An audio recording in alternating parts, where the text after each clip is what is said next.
सब कुछ होते हुए भी मन विचलित रहता है। अब देखिए इस प्रश्न में भी उत्तर छिपा है। आपने कहा मेरे पास सब कुछ है। अभी मैं एडवोकेट साहब की बात कर रहा था। कई बार हम नहीं जानते कि हम सही हैं कि गलत हैं, और मोस्टली हम अपने आप को सही समझते हैं। अब हमने शब्दों में ही बोल रहे हैं भले ही हम कि सब कुछ है, लेकिन मन विचलित है। इसका मतलब जिसको हम सब कुछ मान रहे हैं अभी वो पूरा नहीं है। अगर पूरा होता तो मन विचलित नहीं होता। पहला दर्शन। दूसरा दर्शन, जिसको हम मान रहे हैं कि इससे ठीक ठीक हो सकता है, अगर उससे ठीक होता तो लोगों को फिर अध्यात्म की जरूरत नहीं होगी, धर्म की जरूरत नहीं होती। चीजों के होने से मन के होने का कोई बहुत, क्योंकि देखिए आपने विचार किया मुझे एक डायमंड खरीदना है, मुझे डायमंड की रिंग पहनूंगी या पहनूंगा जो भी है, और आपने डायमंड खरीद लिया। मान लीजिए आपने 1 करोड़ रुपए का डायमंड खरीदा और आपने पहन लिया। मान लीजिए, मानने में क्या जा रहा है, थोड़ी देर फील गुड हो जाए तो क्या बुरा है। आपने 1 करोड़ रुपए का डायमंड अपनी रिंग में या पेंडेंट में धारण कर लिया। कुछ देर के लिए आपको ये लगेगा okay I am wearing this, मैंने 1 करोड़ रुपए का डायमंड पहना है। लेकिन अगर आपको बुखार आएगा तो क्या वो 1 करोड़ का डायमंड सही कर देगा? या आपका मन खिन्न होगा तो क्या वो 1 करोड़ का डायमंड सही कर देगा? या आप दुखी हैं, क्या आपकी 50 करोड़ की कोठी आपका सुख दे देगी आपको? क्या आपने जितना सुंदर अपने घर को सजाया है, विदेशों से एसेसरीज ला ला के लगा रखी हैं, क्या आपके दुख, आपका मन जब खिन्न है तो क्या वो सुख दे देगा? नहीं दे सकती। ये मटेरियलिस्टिक चीजें कभी नहीं दे सकती। ये सिर्फ मटेरियलिस्टिक चीजें, ध्यान रखिएगा, ये कभी नहीं दे सकती। तो करना क्या है?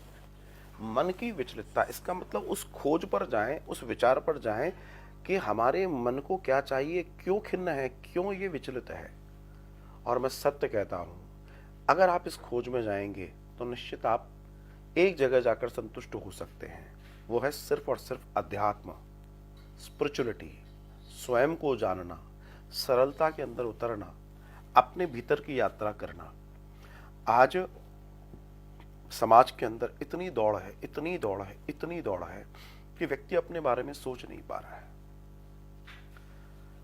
हम दौड़ें बुरी बात नहीं है, पर यह किसने कहा कि ठहर कर, बैठकर, सोचकर विचार नहीं करना है? ये किसने कह दिया?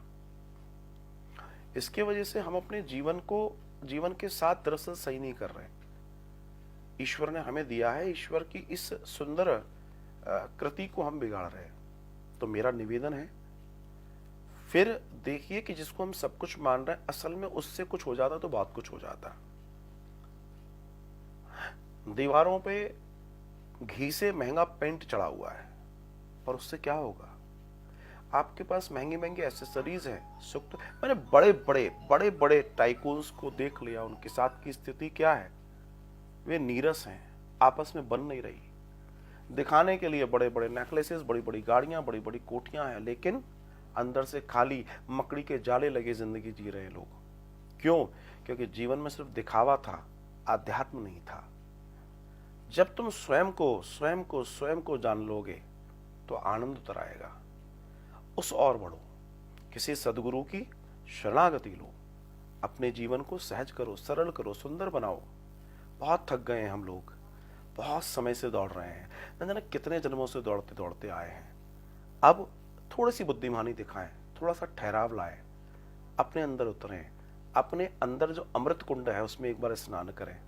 तय मानना जीवन आनंद से भर जाएगा, ऐश्वर्य से भर जाएगा। साधुवाद।